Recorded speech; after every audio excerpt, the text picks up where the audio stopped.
नमस्कार प्यारे विद्यार्थियों, आप सभी का चैनल पर हार्दिक स्वागत है। प्यारे विद्यार्थियों, एक और जिले का पेपर हमारे पास पहुंच गया है। हाँ, अभी जस्ट पहुंचा है। मैंने पूछा कि आप भाई कौन से जिले से हैं, लेकिन उन्होंने अभी तक कोई जवाब नहीं दिया है। फिर भी मैंने जल्दी समझते हुए अब इस पेपर को अपलोड कर रहा हूँ। हाँ, और आप हम इसको पढ़ना शुरू करें उससे पहले आप वीडियो को लाइक कर दीजिए। अभी तक आपने चैनल सब्सक्राइब नहीं किया तो चैनल को भी सब्सक्राइब कर दीजिए और घंटे का निशान दबाकर अन्य साथियों के साथ शेयर कर दीजिए। चलो शुरू करते हैं। पहला प्रश्न आपकी स्क्रीन पर आ गया। लोकतांत्रिक संविधानों में कानून के निर्माण का निर्णय लिया जाता है राजा द्वारा, साम्यवादी पार्टी द्वारा, न्यायपालिका द्वारा या जनप्रतिनिधियों द्वारा। तो ये किसके द्वारा लिया जाता है? जनप्रतिनिधियों द्वारा लिया जाता है। गया। दूसरा, किस आदेश के द्वारा न्यायालय किसी गिरफ्तार व्यक्ति को न्यायालय के सामने प्रस्तुत करने का आदेश देता है? बंदी प्रत्यक्षीकरण, यानी ख उत्तर हो गया। प्रश्न नंबर 3, भारतीय पुलिस सेवा नियम में से किसके अंतर्गत आती है? देखो, भारतीय पुलिस सेवा नियम में से किसके अंतर्गत आती है? तो अखिल भारतीय सेवाएं, केंद्रीय सेवाएं, प्रांतीय सेवाएं और स्थानीय स्वशासन की सेवाएं। तो ये प्रांतीय सेवा के अंदर आती है, ठीक है ना। हालांकि भारतीय पुलिस सेवा अखिल भारतीय सेवा के अंदर आती है, आईपीएस के तहत भी आती है। तो आप अपनी पुस्तक में मिलान कर लेना भाई किस कौन सा उत्तर है। संसद के दो अधिवेशनों के बीच अधिकतम समयांतर होता है 6 मास होता है। और उसके बाद 5वां, द रिपब्लिक पुस्तक का लेखक कौन है? अब ये शायद भाई प्लेटो होना चाहिए, बाकी आप कन्फर्म कर लेना, मुझे पता नहीं है।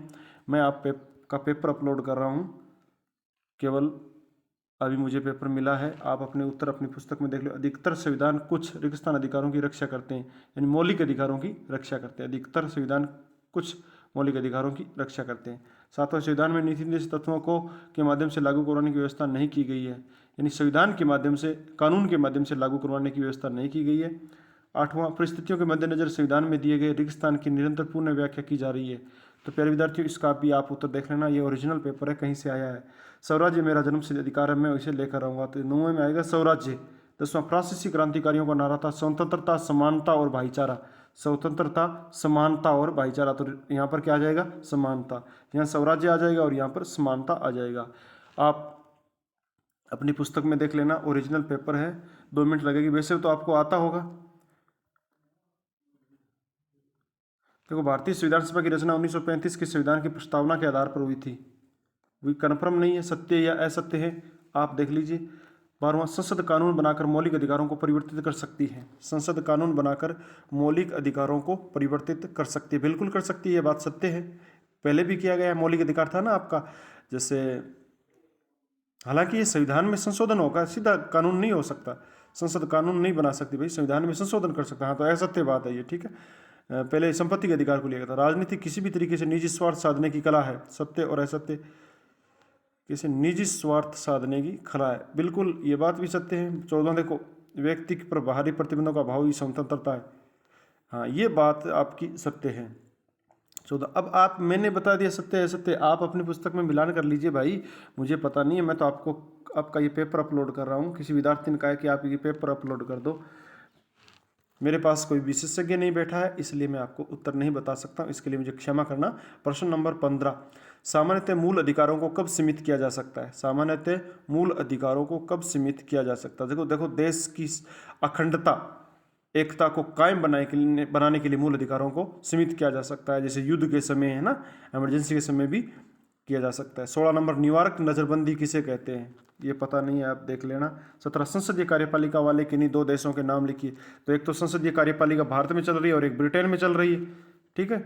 18 नंबर, राज्यपाल की नियुक्ति किसके द्वारा की जाती है? राज्यपाल की नियुक्ति राष्ट्रपति के द्वारा की जाती है। ये तो मुझे भी पता है, राज्यपाल की नियुक्ति प्रधानमंत्री की सलाह पर राष्ट्रपति के द्वारा की जाती है। 19वां, देखो, द सैटानिक वर्सेज पुस्तक के लेखक का नाम लिखिए। तो आप गूगल पर सर्च कर लीजिए, द सैटानिक वर्सेज पुस्तक के लेखक कौन है। आगे चलते हैं प्रश्न नंबर 20 की ओर। प्रश्न नंबर 20 में क्या दे रखा है? समता के अधिकार में कौन कौन से अधिकार सम्मिलित है? समानता के अधिकार में। 21वां, भारत के राष्ट्रपति की स्थिति को स्पष्ट करना है। 22वां, भारत में वास्तविक कार्यपालिका कौन है? वास्तविक कार्यपालिका प्रधानमंत्री है, मुख्यमंत्री, प्रधानमंत्री और मंत्रिपरिषद है। 23 नंबर, राजनीतिक सिद्धांत क्यों प्रासंगिक है? कोई 2 तर्क दीजिए।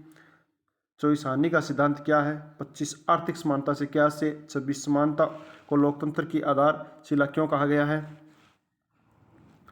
आगे देखो, निबंधात्मक प्रश्न है। प्रश्न नंबर 27, भारतीय संसद के गठन एवं शक्तियों का वर्णन कीजिए। अथवा में भारत के प्रधानमंत्री की शक्तियों, कार्य तथा स्थिति का विवेचन कीजिए।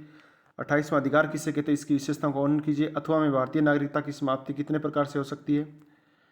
29वां, संविधान से आप क्या समझते हैं, हमें संविधान की क्यों आवश्यकता है।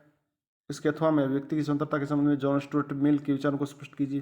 तो इनमें से आपको कोई एक प्रश्न करना है। प्यारे विद्यार्थियों, डिस्क्रिप्शन में WhatsApp group, Facebook page, Instagram, Twitter, Telegram channel का लिंक दिया गया, जिस पर क्लिक करके आप हमारी सोशल साइट से जुड़ सकते हैं। प्यारे विद्यार्थियों, ये पेपर यहाँ पर कंप्लीट हुआ। ये एक ओरिजिनल पेपर है प्यारे विद्यार्थियों, किसी विद्यार्थी ने भेजा है, मैंने अपलोड कर दिया है। अगर आपको प्रश्न महत्वपूर्ण लगते हैं, अच्छे लगते हैं, तो आप इसमें से देख लीजिए। आप इस पर निर्भर मत रहिए कि केवल अभ्यास प्रश्न मानकर ही चले। अगर वीडियो पसंद आया तो लाइक करें, चैनल को सब्सक्राइब करें और घंटे का निशान दबाकर अन्य साथियों के साथ शेयर कर दीजिए। हम फिर मिलेंगे एक नए वीडियो के साथ। और आप प्यारे विद्यार्थियों, अगर आपको इस पेपर की PDF चाहिए तो आप टेलीग्राम चैनल पर जाकर डाउनलोड कर सकते हैं। इसका लिंक है डिस्क्रिप्शन के अंदर दिया गया है। आज की क्लास में बस इतना ही, फिर मिलेंगे। तब तक के लिए जय हिंद, जय भारत, वंदे मातरम।